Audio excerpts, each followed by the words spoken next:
سبحان ظاہر آپ جانتے ہیں لیلۃ القدر کو شب قدر کہا جاتا ہے، تو آج کی رات کو شب قدر کون ہے؟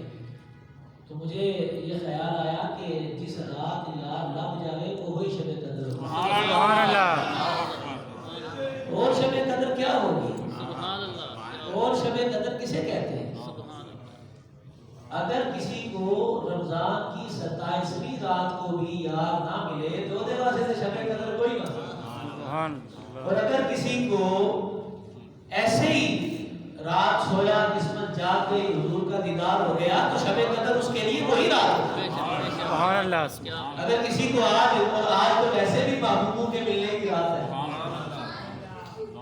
آج تو ویسے بھی محبوبوں کے ملنے کی رات ہے، آج اتنا زیادہ قریب اور اتنا خوبصورت لمحہ، اتنا خوبصورت مرحلہ، اگر آج شب قدر نہیں ہے تو کب شب قدر ہے؟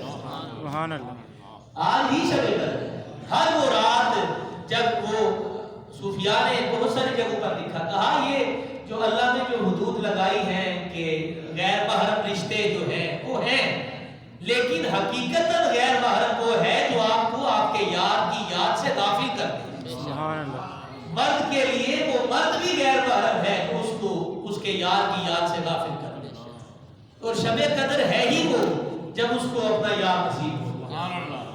تو وہی آج ہی شب قدر ہے اگر آپ کو آج یاد مل جائے۔ آج آپ مسجد میں آئے ہیں، مسجد میں بیٹھ کر اگر آپ کے دل میں، وہ اقبال نے کہا در دل مسلم مقام مصطفیٰ است، آبروء ماض نام مصطفیٰ است، اگر آج آپ کے دل سے ساری نفاقیاں، ساری غلاظتیں، ہمارا دل پاک ہو جائے، غیر سے بالکل ختم ہو جائے، دنیاوی خواہشات سے، لذات سے، دنیاوی عیش و عشرت کے خیالات سے پاک ہو جائے، تو پھر سمجھے آج ہی ہمیں شب قدر نصیب ہو۔ سبحان اور اگر ہمیں رمضان کی 27ویں کو بھی جس دن قرآن نازل ہوا تھا اگر اس دن بھی یہ خیال نہ گزرے تو پھر سمجھو سانو اردو بھی نہیں لگتی۔ بے شک، شب قدر کا یہی مطلب ہے کہ ہمیں یاد مل جائے۔ توبہ نصوحہ کا کیا مطلب ہے؟ حضرت فاروق اعظم رضی اللہ تعالیٰ عنہ ارشاد فرماتے ہیں کہ توبہ نصوحہ کہتے ہیں اس بات کو کہ انسان گناہوں سے توبہ کرے اور اس کے بعد پلٹ کے ان گناہوں کی طرف نہ دیکھے، اس کو توبہ نصوحہ کہتے ہیں۔ بے شک، یار کا ملنا کیا ہے کہ انسان کو ایک دفعہ مل جائے، بجوز خیال یار کے سارے خیال مشترک۔ نبی علیہ الصلوۃ والسلام کے علاوہ اگر کوئی اور کسی کو خیال آتا ہے اور حضور کے علاوہ کوئی اور یار بھی اچھا ہو سکتا ہے، نہ کوئی ایسا وفادار، نہ کوئی ایسا حقدار، نہ ہی کوئی ایسا حسین، نہ ہی کوئی ایسا جمیل، نہ ہی کوئی ایسا اس بات کا مستحق کہ کسی اور سے زیادہ پیار کیا جائے۔ اللہ نے کائنات میں کوئی اور صورت دکھائی اور پھر دیکھیں کہ جس رات کو یار بلایا اپنے پاس اور وہ ڈنکا بجا دیا پوری کائنات میں، جب بلایا تو سارے سو رہے تھے، جدو سارے کی اکھاں کھلیاں تو کھلیاں ہی رہ گئی کہ یار ہویا کی ہے۔ لیکن سوچنے والی بات ہے نا کہ اگر ایسے ڈنکا بجانا تھا تو دن میں کیوں نہیں بلایا حضور کو؟ بتایا کہ رات کا وقت ہی ایک ایسا وقت ہے کہ جیڑا محبوبہ دے ملن کا وقت ہے۔ سبحان اللہ، سبحان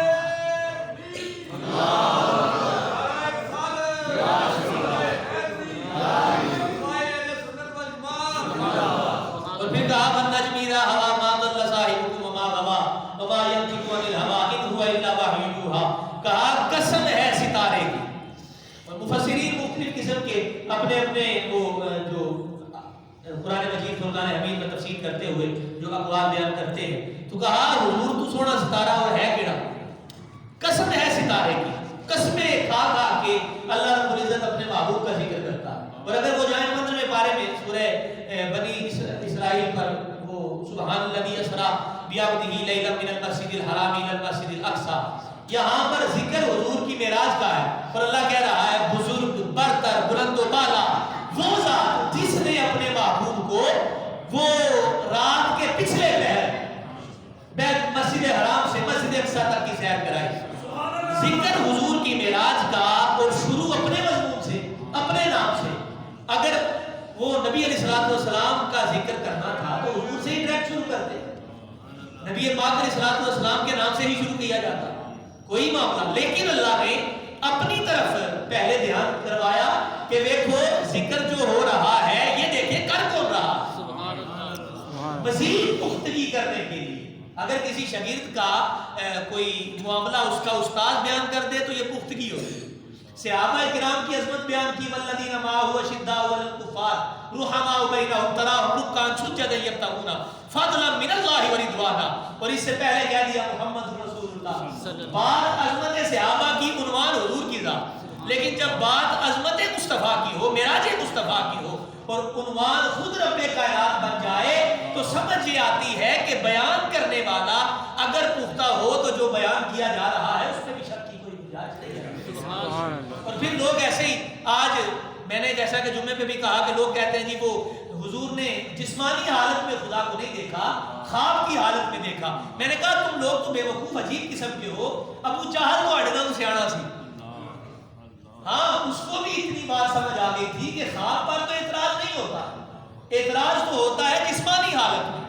آج اگر کوئی بندہ یہ کہے یہاں سے اٹھ کے جائے، سو جائے، صبح اٹھ کے آ کے کہے کہ میں مکہ شریف میں بھی رات کو گیا، مدینہ شریف میں بھی میں نے دیکھا کہ خواب میں دیکھ رہا ہوں مکہ شریف میں طواف کیا، عمرہ کیا، پھر میں وہاں سے مدینہ گیا، وہاں سے پھر میں واپس آیا، فجر بھی آ کے پڑھی، تو ہم کہیں گے ماشاءاللہ بہت اچھا خواب تھا.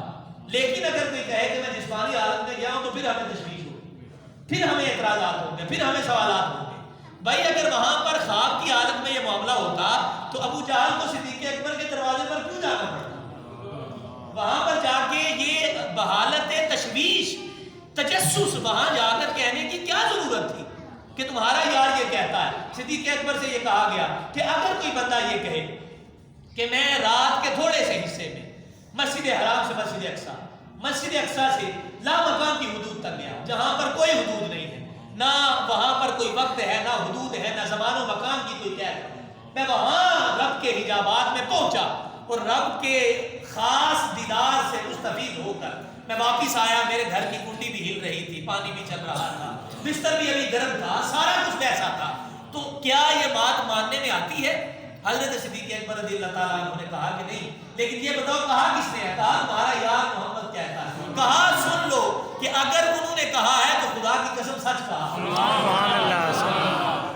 تو معاملہ یہ ہے کہ اگر یہ معاملہ صرف خواب تک رہتا، آج کی رات تو ویسے ہی بڑی عظیم، بڑی بابرکت، بڑی عمدہ، بڑی چہروں پر مسکراہٹیں لانے والی، محبتیں لانے والی. کوئی بھی چہرہ آج بھی اگر کوئی افسردہ ہو تو پھر انہوں کوئی اپنی کوئی پرسنل پریشانی ہو سکتی ہے، وگرنہ حضور کا ذکر تو آج بھی چہروں کو تسکین ہے. سبحان اللہ. صدیوں پہلے حضور گزرے، لیکن ماحول کی تازگی آج بھی یہ بتاتی ہے کہ ابھی حضور تشریف فرما ہو. سبحان اللہ. وہ کیا زمین سے آسمان تک، آسمان سے لامکان تک ہے.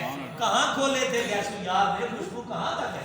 جہاں جائے وہاں حضور کی خوشبو آتی ہے، حضور کا ذکر سنائی دیتا ہے، حضور کی بات سنائی دیتی ہے. فاضل بریلوی نے یہی کہا تھا کہ جتنے مرضی چھپ جاؤ، جڑے نہیں سننا چاہتے تاوی اللہ تعالیٰ تو ہر جگہ تے اپنے یار دی گل نہیں سنائے. سبحان اللہ. بھائی آپ ہنس کے سنیں، آپ پریشان ہو کے سنیں، آپ رو کے سنیں، تنگ دلی کے ساتھ سنیں، خوش دلی کے ساتھ سنیں، خندہ پیشانی سے سنیں، مکروز ایک چہرہ بنا کے سنیں، سننا تو پھر بھی حضور تک. سبحان اللہ. کائنات میں اور کسی کی گل نہیں، کوئی کائنات میں اور کسی کا ذکر ہی نہیں. کوئی بندہ نبی علیہ السلام کی تمام تعلیمات کو مانتا ہے، نہیں مانتا، مانے گا نہیں مانے گا، جیسا بھی اس کی زندگی میں اللہ نے اس کا نصیب رکھا ہے. لیکن کائنات میں جگہ کوئی ایسی نہیں ہے کہ جہاں پر گزرتے ہوئے تمہیں حضور کا نام سنائی دے. سبحان اللہ. لیکن اہل سنت کے کول سے بات نہیں پڑے، کوئی مار دیا تو اسی اکٹھے ہو کے بیٹھ جاتے ہیں، کوئی خوش ہو جائے تو اسی اکٹھے ہو کے بیٹھ جاتے ہیں. کوئی میلاد، کوئی معراج، شب برات، شب قدر، دیگر محرم، سفر، ربیع الاول، ربیع ثانی، ساڈا تے جیویں حج گزردا ہے تے اپنا حج شروع ہو جاتا ہے. سبحان اللہ. تو لہذا سانوں ڈکن واسطے تے کم از کم کسی نے کوشش بھی نہیں کرنی چاہیے. ایویں اپنے اشتہار لا سکتے ہیں کہ حضور نے نہیں دیکھا خدا کو. بھائی تم کسی اور حضور کی بات کرتے ہو گے. ہمارے اللہ نے جو قرآن مجید میں ہمیں جن حضور کا تعارف کروایا ہے ان کے بارے میں تو ہمیں بالکل 100% یقین ہے کہ نبی علیہ السلام کو اللہ نے یہ اعزاز عطا فرمایا کہ میرے کریم علیہ السلام نے جاگتی حالت میں اپنے خدا کو دیکھا. سبحان اللہ.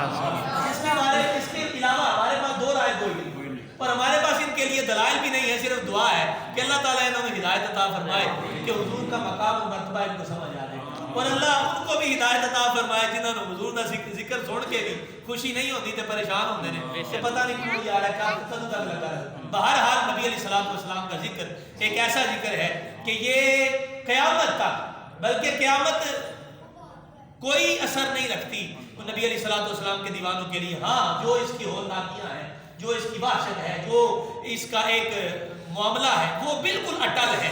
جیسا کہ وہ ایک ظہوری صاحب کا شعر ہے نا کہ یہ سنتے ہیں کہ جاگنی کا لمحہ ہے بہت کٹھن، پڑھ کے نبی کی نال یہ لمحہ گزار دو. تو بہت سارے ہم لوگوں کو سنتے ہیں، نبی علیہ الصلوۃ والسلام کی وہ احادیث میں بھی ہمیں ملتا ہے کہ یہ جان نکلنے والا جو لمحہ ہے یہ بہت سخت ہے، بہت کٹھن ہے. مثال دی جاتی ہے کہ جس طرح ایک ریشم کے کپڑے کو ایک کانٹے دار درخت پر پھیلا کر اس کو کھینچا جائے، ریشم کے کپڑے کو جو اس وقت تکلیف برداشت کرنا پڑتا، جو حشر اس کا ہو جائے گا، جس طرح وہ پھٹ جائے گا، کہا اس طرح روح کی کیفیت ہوتی ہے جب جسم سے اس کو جدا کیا جاتا ہے. لیکن کیا وجہ ہے کہ کچھ لوگ ایسے ہوتے ہیں ہمارے سامنے فوت ہو جاتے ہیں لیکن ہمیں یوں لگتا ہی نہیں ہے کہ یہ تکلیف میں ہے. وجہ یہ ہے کہ انہوں نے نبی علیہ الصلوۃ والسلام کی محبت کا جام پیا. یہ اتنا میٹھا ہے کہ کائنات میں کوئی تکلیف ان کو محسوس ہی نہیں ہوتی. کیا وجہ ہے کہ نبی علیہ الصلوۃ والسلام کے صحابہ حضور کے سامنے اپنی گردنیں قربان کرتے رہے لیکن ان کو تکلیف نہ ہوئی؟ وجہ فقط یہی ہے کہ نبی علیہ الصلوۃ والسلام کی نگاہوں میں وہ مٹھاس ہے کہ دنیا کی کوئی تکلیف ان کو محسوس ہو ہی نہیں سکتی جب تک حضور کی محبت ان کے دل میں ہے. تو یہ آج کا جو لمحہ، آج کی جو رات، آج کا جو مرحلہ، آج کا جو وقت ہمیں اللہ رب العزت نے عطا کیا، تو حضرت اقبال نے فرمایا کہ اوقات ہما بود با یار بسر چھو، باقی ہما بے حاصلیو بے خردی بود. کہا جتنی بھی عقل مندی والی باتیں ہیں، جتنی بھی وہ عیش و عشرت والی محفلیں ہیں، کہا ساری بیکار ہیں. وقت وہی ہے جو آپ کا حضور کی یاد میں گزر جاتا ہے، سبحان اللہ. اس کے علاوہ کوئی بات نہیں ہے، اس کے علاوہ کوئی لمحہ نہیں ہے. فاضل بریلوی نے کہا کہ عرش پر یوں گئے مصطفیٰ کے یوں، کہا یہ دنیا یہی باتیں کر رہی ہے کہ حضور اس طرح گئے، حضور اس طرح گئے، حضور ایسے گئے، حضور ویسے. کہا کسی کو پتہ ہی نہیں چلیا، ساری دنیا جو سو رہی تھی جب حضور تشریف لے گئے.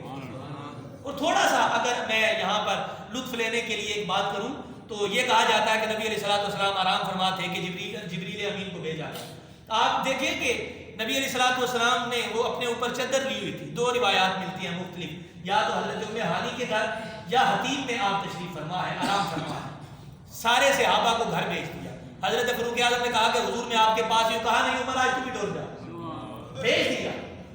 آپ تھوڑا سا اس منظر کو اگر تھوڑا سا غور کریں تو سمجھ آتی ہے کہ حضور جانتے تھے کہ میرا سفر شروع ہونا ہے. یہ بات یہیں سے سمجھ آ جاتی ہے. کچھ زیادہ انسان کو تدبر تفکر کرنے کی ضرورت ہی نہیں پیش آئی کہ نبی علیہ الصلوۃ والسلام نے سارے صحابہ کو بھیج دیا. حضرت فاروق اعظم کے اصرار کے باوجود بھیج دیا. اب نبی علیہ الصلوۃ والسلام اپنے اوپر چادر لے کے لیٹے ہیں. یہ احادیث میں ہمیں ملتا ہے کہ کریم آقا علیہ الصلوۃ والسلام کے سر انور پر بھی چادر ہے، آپ کے دونوں ہاتھ بھی چادر کے اندر ہے. نبی علیہ الصلوۃ والسلام کا پورا وجود چادر کے اندر ہے. پاؤں کا اوپر والا حصہ بھی چادر کے نیچے ہے لیکن صرف تلوے ننگے ہیں، صرف تلوے ننگے ہیں. تو نبی علیہ الصلوۃ والسلام کو کیا خبر نہیں تھی جبریل نے آ کے اتوی چومنا ہے؟ بھائی تھوڑا سا تو انسان غور کرے نا، فکر کرے. یہ کیسے ممکن ہے کہ چادر لینے کا انداز یہ ہے کہ انسان پہلے پاؤں سے لیتا ہے اور پھر وہ اپنے آپ کو، اکثر یہ ہوتا ہے کہ اگر چادر ختم ہو جائے تو سر کے اوپر والا حصہ ننگا رہ گیا، لیکن حضور نے اوپر سے لینا شروع کی اور پاؤں کے نیچے والا حصہ ننگا کیوں رہ گیا؟ بھائی جبریل نے بھی تو کوئی سعادت عطا کرنی سی نا. جبریل کے ہونٹ بھی تو کب سے یہ ترس رہے تھے کہ کبھی جب محبوب کے تلوے چومنا نصیب ہو. رخسار سے بڑھ کر ایڑی ہے، اس سے اوپر جانا کوئی بندہ تصور ہی نہیں کر سکتا جس کو حضور کے تلووں کی لذت لگ جائے.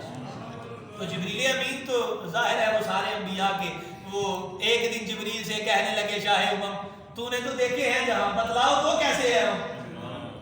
جبریل امین کہنے لگے اے سرورا تیری قسم آفاق ہا گردیدہ ام میرے بتا مرزیدہ ام بسیار خوباں دیدہ ام لیکن تو چیزیں دیگری. کہا یا رسول اللہ میں نے یوسف کا حسن و جمال بھی دیکھا، موسیٰ کا جاہ و جلال بھی دیکھا، حضرت عیسیٰ کا فقر و کمال بھی دیکھا، لیکن یا رسول اللہ جیڑی شے اللہ نے تو آپ کو بنایا نا میں کسی اور جگہ سے پہاڑے ورگا بھی دیکھ گئی. وجہ کیا ہے؟ وجہ یہ ہے کہ عیسیٰ، موسیٰ، یوسف، ابراہیم، اسماعیل، دیگر جتنے بھی حضرت آدم سے عیسیٰ تک جتنے آئے سب کو حسن و جمال کمال مرتبہ ملا تو میرے مصطفیٰ کریم علیہ السلام سے صدقے میں ملا. سبحان اس کے اللہ. علاوہ تو کوئی بات ہی نہیں. تو لہذا آج رات خصوصی محبوبہ نے ملن دی رات ہے. سبحان جڑا جدا جدا جڑا محبوب ہے وہ پڑھنے کی کوشش کرو تے جنوں لب گیا سمجھو آج ہی شب قدر ہے، آج ہی شب معراج ہے، آج ہی شب برات ہے، سارا کچھ آ ہے، اور اگر نہیں ملیا تو پھر سمجھو زندگی چ کھ نہیں ملیا۔ تو اللہ تعالیٰ ہمیں سمجھنے کی توفیق عطا فرمائے، نبی علیہ الصلوۃ والسلام کا صدقہ ہمیں بھی اللہ شب قدر عطا فرمائے۔ آخر دعوانا الحمدللہ۔